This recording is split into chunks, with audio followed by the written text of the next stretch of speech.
One of the limitations of Microsoft Teams in the past is that when you've shared files, resources, lesson activities, they've all been in slightly different locations. For a student, that can feel overwhelming and it can add to their cognitive load. Now, there's this brand new feature in Microsoft Teams called Classwork, which creates this really nice, cohesive learning experience for students, so let's check it out.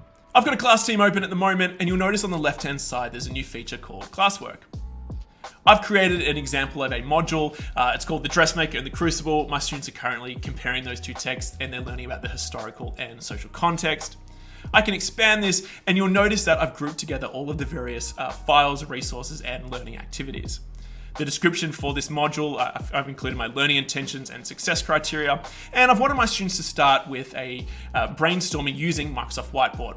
I've linked a YouTube video, I've directed them to a OneNote page in our class notebook, I've got a PowerPoint here, I've also directed them to one of our channels for peer feedback so students can engage in some discussion and discourse around what they're learning, and then I've got a formative assessment Dropbox down the bottom here.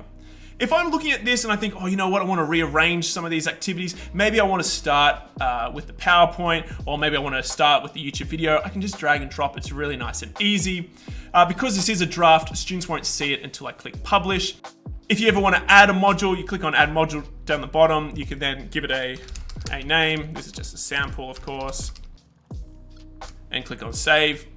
And here, this is where you can add the resources, drop files. So if I click on file, I can choose something from my OneDrive or from our Teams files. If I click on new file, I can create something brand new. I really like this. You can also create a video recording. So maybe you want to do some explicit instruction at the start and you just want to record it just for a minute or two or however long it is. You can create a video recording or digital whiteboard.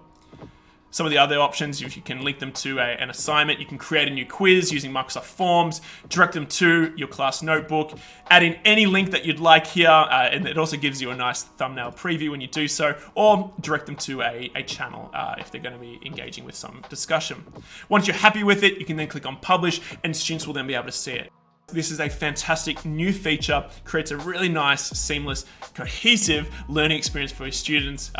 It's new, check it out. In the future, you'll also be able to reuse modules too, so you won't have to recreate them all the time. But otherwise, be safe, be well, be kind, and I'll speak to you all soon.